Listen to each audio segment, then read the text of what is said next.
नमस्ते, आप देख रहे हैं एमडी न्यूज। एमडी न्यूज के मेरदर्शन बुलेटिन में आप सभी का स्वागत है। आज के बुलेटिन के साथ मैं हूं निशा। मैं आपको बताती चलूं कि जिस तरीके से सभी जानते हैं कोरोना महामारी का प्रकोप चल रहा है और लेकिन इसमें धांधलेबाजी भी बहुत सामने आ रही है। जी हाँ, कालाबाजारी सामने आ रही है। आप देख रहे हैं कि अभी रेमडेसिविर इंजेक्शन पर कितनी बड़ी कालाबाजारी चल रही थी। जो इंजेक्शन कितने कम पैसों का था और 40-40, 50-50 हजार में इंजेक्शन बेचा गया। ऑक्सीजन के सिलेंडर की मारामारी, उस पर कालाबाजारी। आज फिर ऐसा मामला आया कि जो दवाइयां आई ही नहीं, उनके बिल बनाकर उनके बिलों को साइन कराने के लिए सरकार द्वारा उनका पैसा लेने के लिए भेज दिया गया। ये खबर मैं अभी आपको दिखाऊंगी, जिला संबल की खबर है। आप देख सकते हैं कि कोरोना महामारी में जहां हर एक इंसान परेशान है, किसी का कोई मरीज एडमिट है, वो किस तरीके से उसका इलाज करा रहा है, इसकी और किसी का भी ध्यान नहीं जा रहा। लेकिन सभी अपने तरीके से लूटने खसोटने पर लगे हुए हैं। हर जगह कालाबाजारी, धोखाधड़ी सामने आ रही है। सरकार द्वारा भी जो पैसे दिए जा रहे हैं वो मरीजों की तीमारदारी में लगाए ही नहीं जा रहे। कई जगह से ऐसी खबर भी आई है, मैंने भी आपको बताया कि एक और तो सरकार ने कहा कि प्राइवेट अस्पतालों में भी जो मरीजों का इलाज होगा उसमें सरकार द्वारा पैसा दिया जाएगा। लेकिन कोरोना मरीजों का इलाज सरकार द्वारा कहीं भी फ्री नहीं हुआ। सभी को उनके तीमारदारों को उसका पेमेंट करना पड़ा। मैंने भी आपको पिछले दिनों भी खबर दिखाई थी कि पैसे ना होने के कारण मरीज को बंधक बना रखा था काफी समय तक। तो आप देख सकते हैं कि किस तरीके से कोरोना महामारी के चलते हम सबको परेशानी झेलनी पड़ रही है, लेकिन कालाबाजारी करने वाले बाज नहीं आ रहे हैं। बहुत सी खबर डेली आती है, आज भी आई है, मैं आपको दिखाऊंगी।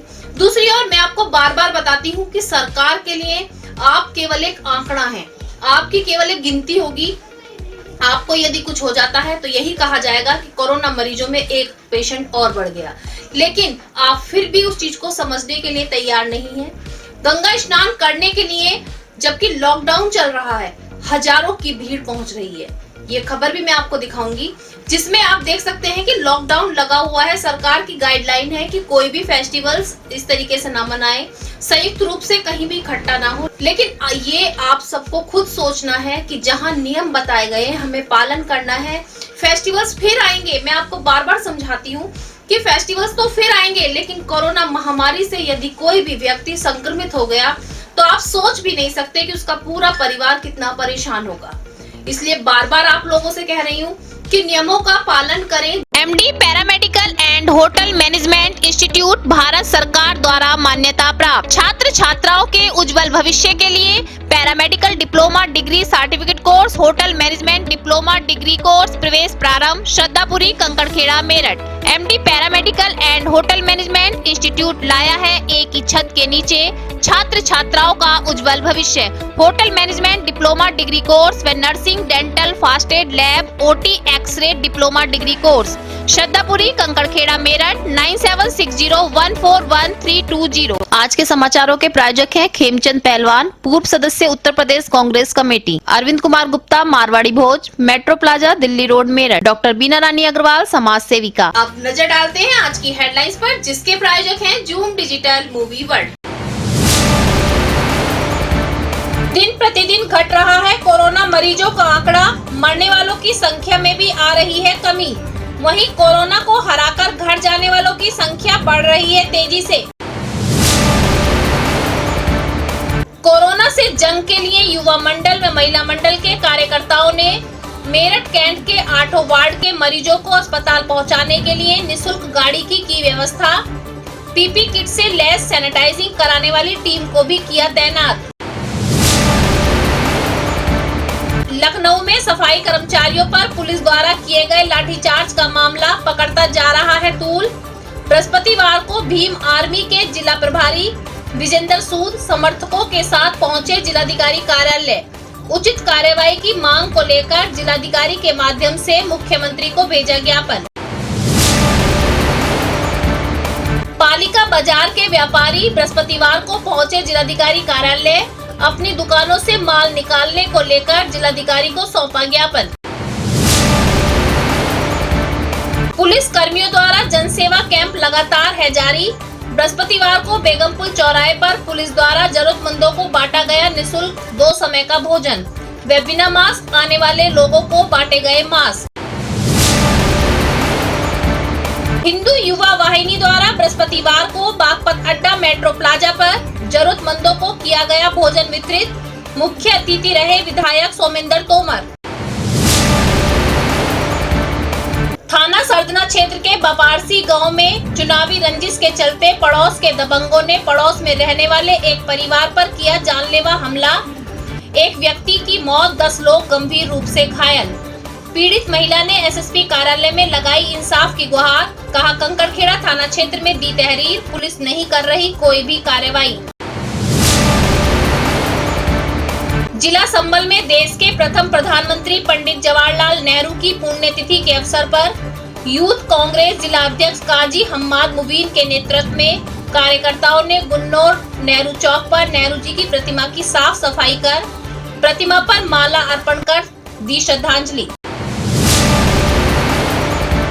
जिला संबल गुन्नौर तहसील नगर पंचायत की चेयरमैन ने 20,30,000 दवाइयों के पेमेंट पर हस्ताक्षर करने से किया इनकार। ईओ शिवलाल राम पर लगाया झूठे बिल पास कराने का आरोप। कहा, कोई दवाई आई नहीं, बिल कहां से आए। कोरोना के चलते संबल में प्रशासन की बहुत बड़ी लापरवाही आई नजर। बबराला गंगा घाट पर कोरोना के नियमों की उड़ी धज्जियां। हजारों की संख्या में गंगा स्नान के लिए उमड़ी भीड़, लगा गंगा स्नान का मेला। अब खबरें विस्तार से। कोरोना काल चल रहा है। मैं आपको बताती हूँ कि हर कोई ना कोई संस्था बाहर आ रही है और जरूरतमंदों की जरूरतों को पूरा कर रही है। अपने तरीके से प्रयास कर रहे हैं कि किसी को कोई भी परेशानी ना हो। आपने देखा कि अभी कोरोना काल में मरीजों को अस्पताल ले जाने के लिए जो है एम्बुलेंस की आवश्यकता पड़ती थी, लेकिन एम्बुलेंस के रेट जो थे बहुत हाई हो रहे थे। ब्लैक काला कह सकते हैं कि काला बाजारी चल रही थी। बहुत से एम्बुलेंस वाले डबल रेट मांग रहे थे, लेकिन बहुत ही परेशानियों का सामना करना पड़ रहा था मरीज को अस्पताल तक पहुंचाने के लिए। उन सभी चीजों को ध्यान में रखते हुए युवा मंडल और महिला मंडल के कार्यकर्ताओं द्वारा एक एम्बुलेंस, एक गाड़ी जो है बनाई गई, जो कैंट के 8 वार्ड है, उन 8 वार्डों के कोई भी मरीज हो उसको अस्पताल तक पहुंचाने का कार्य करेगी। आज जो इस गाड़ी का शुभारंभ जो है बेगमपुल चौराहे से किया गया, और साथ साथ मैं आपको बताती चलूं कि पूरी एक टीम तैयार की गई जो गाड़ी को सैनिटाइज भी करेगी और पीपी किट पहनकर रहेगी। तो आप देख सकते हैं कि हर तरीके से जरूरतमंदों की जरूरत को पूरा करने के लिए संस्थाएं बाहर आ रही हैं और अपने तरीके से पूरा प्रयास कर रही हैं कि इस कोरोना काल में किसी को कोई भी परेशानी का सामना ना करना पड़े और सभी इस कोरोना की जो मार है इसको झेलकर जल्दी से आगे बढ़े। आज युवा मंडल महिला मंडल मेरठ की ओर से हमने एक निःशुल्क गाड़ी निकाली है पूरे कैंट क्षेत्र के 8 वार्ड के सदस्यों के लिए। 8 वार्ड के जो समाज के व्यक्ति हैं, जो भी बीमार व्यक्ति हैं, कोरोना से पीड़ित हैं, वो अस्पताल, डॉक्टर के, नर्सिंग होम कहीं भी जाना चाहें तो हमें संपर्क कर सकते हैं। उसको निःशुल्क सेवा दी जाएगी और सभी के घरों में सैनिटाइजेशन का वर्क करा जाएगा। मकसद क्या है इसका? इसका मकसद यही है कि जो लोग भाई कोरोना इस टाइम हमारे पूरे हिंदुस्तान में भी फैल चुका और पूरे इंडिया में फैला हुआ है। सभी लोग इससे पीड़ित हैं, परेशान लोग हैं। कहीं ऑटो नहीं मिलते तो कहीं एम्बुलेंस देर से आती हैं। चल रही हैं एम्बुलेंस, ऐसा नहीं चल रही हैं। इस वजह से हमने गाड़ी निकाली है ताकि सभी को सुविधा उपलब्ध हो जाए। कोरोना काल में जरूरतमंदों की जरूरत पूरा करने के लिए मैं आपको बताती आ रही हूँ कि कोई ना कोई संस्था आगे आ रही है और अपने अपने तरीके से प्रयास कर रही है कि जरूरतमंदों की जरूरतों को पूरा करें। वहीं पर हिंदू युवा वाहिनी संस्था भी आगे आई और उनके कार्यकर्ताओं ने मेट्रो प्लाजा पर एक कैंप लगाया जिसमें जरूरतमंदों को निःशुल्क भोजन दिया गया। आप देख रहे हैं कि जिस तरीके से कोरोना काल चल रहा है, व्यापार बंद है और बहुत से व्यापारी ऐसे भी होते हैं, बहुत से लोग ऐसे भी होते हैं जो रोज कमाते हैं और रोज अपने परिवार को पालते हैं, लेकिन ऐसे लोगों को इस काल में व्यापार तो नहीं है, भोजन की कमी ना हो इसलिए जगह जगह पर इस तरीके से भोजन वितरित किया जा रहा है। हिंदू युवा वाहिनी पहले भी कई तरीके से जरूरतमंदों की मदद करती आई है और आज के जो मुख्य अतिथि रहे विधायक सोमेंद्र तोमर रहे। मैं धन्यवाद करना चाहता हूं हमारे अंकित शर्मा जी, जो हिंदू युवा वाहिनी के हमारे अध्यक्ष हैं। हमेशा सामाजिक कार्यों में जो करते रहते हैं, उनकी संलिप्तता रहती है। मैं आपका भी धन्यवाद करना चाहता हूं कि आपके माध्यम से इस कोविड जैसे वैश्विक महामारी के समय आप लोग जो जागरूक कर रहे हैं लोगों को, उसके लिए आपका। पालिका बाजार के सभी व्यापारी आज जिलाधिकारी कार्यालय पहुंचे। उन्होंने जिलाधिकारी से मांग की कि उनको 2 घंटे के लिए अपनी अपनी दुकानें खोलने का आदेश दिया जाए, जिससे वो अपनी दुकानों में रखे हुए सामान को बचा सके, क्योंकि पालिका बाजार में जो भी दुकानें हैं उनमें पानी भी टपकता है, बाहर से भी पानी अंदर चला जाता है और बारिश अभी होकर गई है जिससे उनका कपड़ा खराब ना हुआ हो। उन्होंने जिलाधिकारी से मांग करते हुए ज्ञापन सौंपा। तो भी लिख के दिया था उसमें हमारा सारा कपड़ा है वो लगा हुआ है। तो अभी बारिश की वजह से कपड़ा खराब हुआ होगा तो हमें उसको निकाल के अपने घर ले जाकर सुखाने के लिए। लखनऊ में नगर निगम सफाई कर्मचारी की कार दुर्घटना में मृत्यु के बाद उसके सहकर्मी जब धरने पर बैठे तो पुलिस द्वारा लाठीचार्ज किया गया। जी हाँ, मैंने आपको ये खबर कल भी दिखाई थी, लेकिन ये मामला अब तूल पकड़ता जा रहा है। हर एक संस्था कह सकते हैं कि आगे आ रही है और सफाई कर्मचारियों के साथ जो पुलिस कर्मियों ने लाठीचार्ज किया था उनके ऊपर कार्रवाई की मांग कर रही है। आज भी भीम आर्मी के कार्यकर्ता जिलाधिकारी कार्यालय पहुंचे। उन्होंने कहा कि जिन पुलिस अधिकारियों ने वहां पर बैठे धरना दे रही महिला कर्मचारियों के साथ इस तरीके से अभद्र व्यवहार करते हुए लाठीचार्ज किया था, उनके खिलाफ सख्त से सख्त कार्रवाई की जाए। जिलाधिकारी के माध्यम से मुख्यमंत्री को एक ज्ञापन भेजा। घोर निंदा करते हैं और उन पर सख्त कार्रवाई होती है। हम आज सबको बचाने का काम कर रहे हैं, सफाई कर्मचारी साहब। तो ऐसे वक्त में जो हमारी जान बचाने का काम कर रहे हो, इतना जो हम कोरोना वायरस है, जो प्रधानमंत्री जी एक तरफ उनके पांव धोने का काम करते हैं, दूसरी तरफ योगी जी के क्षेत्र में उनकी पिटाई होती है। महिलाओं तक को बख्शा नहीं गया। ठीक है साहब। और भीम आर्मी की घोर निंदा करते हैं। जिस प्रकार से लखनऊ के अंदर गोमती नगर थाने में सफाई कर्मचारियों पर लाठियां बरसाई गई और वहां पर महिलाओं पर भी बरसाई गई, हम इसकी घोर निंदा करते हैं और माननीय मुख्यमंत्री से अनुरोध करते हैं, निवेदन करते हैं कि उस थाने पर सख्त से सख्त कार्रवाई होनी चाहिए, जो भविष्य में इन चीजों को ध्यान रखा जाए। अब नजर डालते हैं जिला संबल की खबर पर। अभी मैंने आपको दिखाया कि किस तरीके से धांधलेबाजी चल रही है, घोटाला चल रहा है और कालाबाजारी चल रही है। जी हाँ, अभी मैंने आपको बताया और पिछले दिनों खबर में भी दिखाती आई हूँ कि काफी जगहों पर कालाबाजारी जो है बहुत उच्च तरीके से चल रही है और उसका पर्दाफाश भी हुआ। आज वही घटना फिर से आई जिला संबल के गुन्नौर क्षेत्र से कि जिला पंचायत में 20,30,000 रुपए का साइन करने के लिए जो है चेयरमैन के पास एक कह सकते हैं बिल पहुंचा, लेकिन उन्होंने साइन करने से मना कर दिया। उनका कहना था कि दवाइयां आई ही नहीं, इस तरीके का कोई यहाँ पर बिल नहीं है, रजिस्टर में एंट्री नहीं है, तो 20,30,000 का बिल कहां से आया। उन्होंने साफ साफ कहा कि ईओ रामलाल बाबू जो है उन्होंने इस तरीके से ये बिल फर्जी बनाया है। जब जो है ईओ से बात की गई, हमारे संवाददाता ने बात की, तो उनका कहना था कि पिछले साल ये दवाइयां आई थी लेकिन किसी कारणवश रजिस्टर में नहीं चढ़ी और पिछले साल का बिल है जो अब क्लियर कराना है।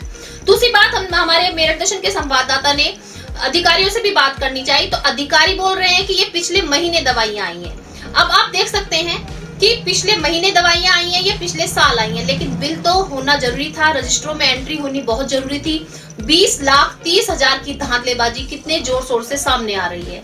आप कह सकते हैं कि जो दवाइयां मार्केट में नहीं है, किसी के उपयोग के लिए नहीं आई, वो दवाइयां आई तो आई कहां और उनकी एंट्री क्यों नहीं की गई। इसी को लेकर के जो चेयरमैन है उन्होंने साइन करने से मना किया और उचित कार्रवाई की मांग भी की। जिला संबल से आकिब सैफी की रिपोर्ट। मैं नगर पंचायत अध्यक्ष सुषमा यादव बोल रही हूँ। हमारा यो 20,30,000 का घोटाला कर रहा है दवाइयों के नाम पे। उन्होंने फर्जी फाइल बना रखी है और पीपीटी सहित तैयार करके हमारे पास भेज दी हस्ताक्षर करने के लिए। दवाइयों की फाइल बनाई है फर्जी, जिसको 20,30,000 पैसों का घोटाला कर रहे हैं। वो फर्जी दवाइयों का पैसा निकाल के ले जाना चाह रहे हैं। खरीदी नहीं गई है दवाइयाँ, हमारे स्टॉक में भी नहीं है, ना स्टॉक रजिस्टर में है, ना किसी बाबू ने देखी है, ना किसी कर्मचारी ने देखी है, ना हमने देखी है। दवाइयाँ सिर्फ फाइलों में ही हैं।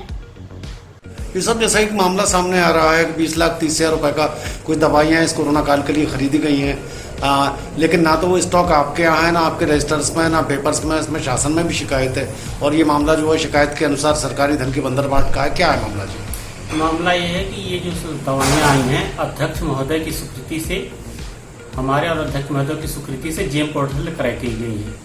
जेम पोर्टल से क्रय करने के बाद बाकायदे समस्त वार्डों में हमारे कर्मचारी जो है सफाई नायक प्लस और मिल करके रेगुलर दवा का छिड़काव है, जिसके हमारे पास फोटोग्राफ्स भी सारी जो शिकायतें की जा रही है निराधार है। सर, संबल की बबराला का मामला है जहाँ यूपी आरोप है कि 20 लाख रुपए से ज़्यादा की दवाएं खरीदी गई हैं, ना तो दवाएं स्टॉक में। सर, क्या मामला है सर?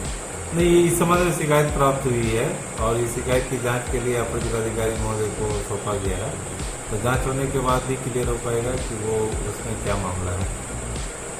कोरोना काल में लॉकडाउन लगा हुआ है और सरकार द्वारा नियम और गाइडलाइन बनाए गए हैं कि कोई भी फेस्टिवल्स हो या कोई भी अपने घर का फंक्शन हो, आपको नियमों के दायरे में रहकर करना है। लेकिन कुछ जगह पर नियमों की धज्जियां उड़ाई जा रही है। जी हाँ, मैं आपको दिखाती चलूं, संभल के बबराला जो है गंगा घाट पर हजारों की संख्या में श्रद्धालुओं की भीड़ उमड़ी। कहा जा रहा है कि गंगा स्नान के लिए हजारों की संख्या में भीड़ वहां पर थी, मौजूद थी, जबकि लॉकडाउन लगा हुआ है। नियमों का पालन करने के लिए सभी से कहा जा रहा है। पुलिस प्रशासन भी वहां पर सख्ती दिखाता हुआ नजर नहीं आया। जब हमारे मेरदर्शन के संवाददाता आकिब सैफी ने उनसे बात करनी चाहिए तो नजर चुराते पुलिसकर्मी भी सामने आए। लेकिन आप देख सकते हैं कि क्या यहाँ पर किसी की नजर नहीं पड़ी। पूरे तरीके से मेला लगा हुआ था, चाट पकौड़ी की दुकान भी थी, सामान भी बिक रहे थे। और सीधी सीधी बात अगर मैं कहूँ तो आप खुद इस नजारे को देखिए कि कितनी भीड़ है। लग ही नहीं रहा कि कोरोना काल है या लॉकडाउन लगा हुआ है। इस तरीके से भीड़ उमड़ी हुई है कि नियमों की धज्जियां उड़ रही है।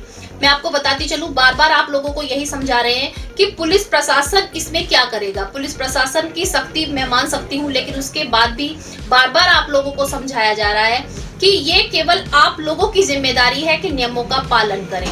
जहां पर 5 लोगों की 50 लोगों की अनुमति है, वहां पर हजारों की संख्या में यदि भीड़ होगी तो कोरोना कैसे खत्म होगा। कोरोना का आंकड़ा गिरना, कोरोना खत्म होना नहीं है।